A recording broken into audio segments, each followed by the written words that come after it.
Okay, so SACE is the South Australian Certificate of Education. That's the course provided by SATAC in order for students to achieve an ATAR score, which is the ranking score that they need to enter university.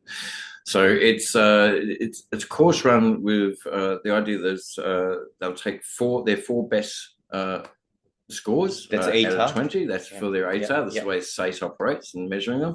And that will eventually be calculated into an ATAR ranking. But SACE is the course in which you achieve that ATAR ranking in order to enter a university into South Australia or anywhere in Australia. So the easiest way that I explain SACE to parents, correct me if I'm wrong, is just a piece of paper certificate that you are graduating from year 11 and 12 successfully in South Australia. Yes. Nothing more. So with the SACE, really, you can't apply university with SACE.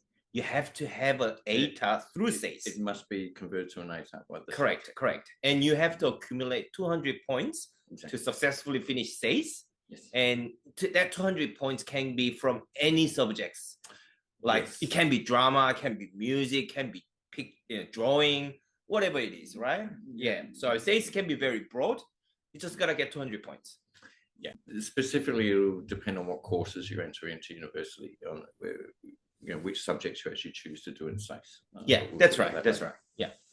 So what about ATAR? So ATAR is a rank that's in between 0 to 99.95, and that's what best you can get. But can you give me some more information about that, please? Okay, so the way ATAR works is obviously it's a ranking. So you achieve your score through the SACE course, but that's then converted into an ATAR ranking. So that ranking may depend on the difficulty of the subjects you chose. It can be scaling up or down. It can also depend on how, and it must be remembered, the ATAR ranking is measured based on how the entire cohort that year did. So if we look at all the students who did mathematical methods across the state, they're all compared to one another. So their ATAR is not necessarily a reflection of their total score, but their rank in comparison to the difficulty of their course and how other people also performed. Some parents ask me, Paul, my son wants to go to this, bachelor's degree in this university. How do I get the good ATAR?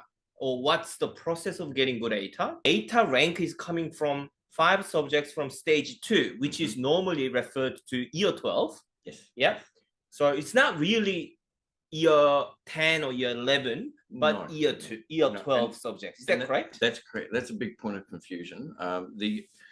Everything the child does in year 10, 11 do not count towards their ATAR ranking. It's everything you do, and I mean every test, every assignment that you do in year 12 is accumulating your score for SACE, which is then converted into your ATAR. Correct. So it's only when completing stage 2 subjects that you acquire the points towards your ATAR. So many schools will not accept you into certain subjects unless you've performed to a certain standard. In year 10, the school will make a personal judgment on that. They have a responsibility to make sure that the students are prepared for success.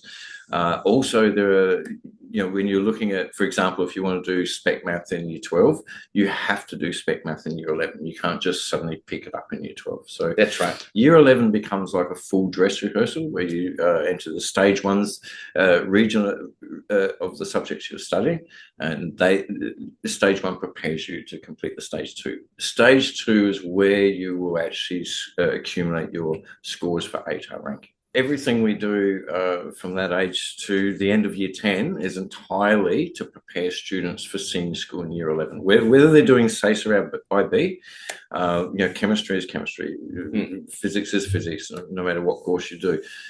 So everything they do is preparing them for that senior school. So how are SACE and ATAR related? We already covered most of it. Sure. But we maybe wanted to point out there is something called adjustment factors.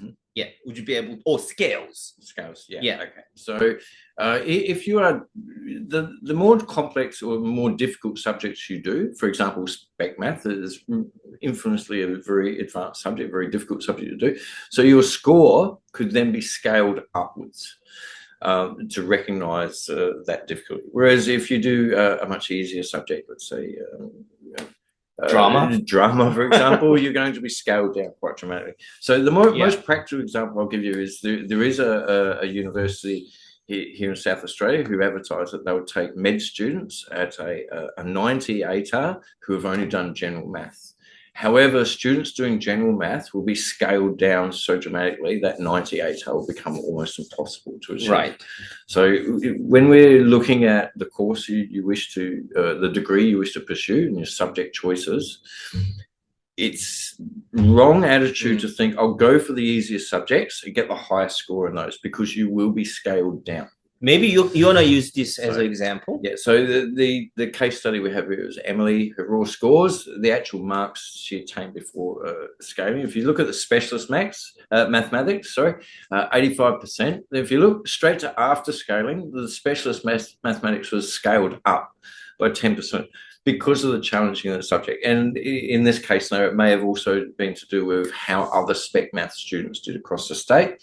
So there was an extra scaling that may have been in place there. But if you go to the opposite end of if you look at something like English, there was no change. Drama, 92%, but her scaled down results for drama was 80%. So, if you are looking for those most competitive degrees, our recommendation is don't shy away from the harder subjects. You may not have the strongest spec math score, but compared to the group around the country, around the state, that spec math score will definitely be scaled up because of the difficulty. It may even be scaled up more in your ranking due to how everybody else performs. And it almost becomes a very big advantage for our students in pre-uni college, because they've been preparing science, math, everything from year 7 onwards, right? Yes. So when they actually become year 11, they can pick all the hard subjects. They can get high scores. Exactly. Yeah. For example, once again, the majority of our Year 9 students this year, I know some of them are watching tonight, congratulations. They'll be advancing to begin their Stage 1 mathematical studies next year. Even though they'll be entering Year 10, they're more than prepared for the most advanced subjects. Everything we do here is basically scaled towards, using that term, towards our students achieving high grades in spec math methods, chemistry, physics, biology, and English literature too. So you think of the 5 harder subjects that students face in competing for the most challenging degrees. We prepare them from, I know in high school, from day 1, year 7, everything we teach them, in view of how they will apply that mathematics, chemistry, physics, biology, English once we start senior school. That's right. Maybe it's very important to point out every state have a different way of assessing students. Yes. Like in New South Wales, final exam at the end of year 12 is everything. Yes. Whereas in Adelaide, it's a little bit different, right? Yes. Yeah. Yes. So the thing I like about the SACE system, it actually reflects the way universities will grade students. So it does give them a great preparation for the life they're going to be confronted with once they get there. So 70% of their grade will be internal. They'll be based on tests and assignments, their projects, etc., and your investigations. And then there's the 30% of the grade is that final exam. So working with our SACE students, they attend our lectures on the weekends. They come in weeknights. We sit down with them individually. We help them achieve those perfect scores with their assignments, their projects, their investigations. We help prepare them for those tests. But as I say, you've still got to perform in that final exam to achieve that highest of rankings. But this setup, this way of grading students, is very similar to the life once they get to university. It'll be 70% assignments and projects, and then 30% on semester exams. Yeah. So just make it a little bit clearer. 70% internal assessments that differs to school by school.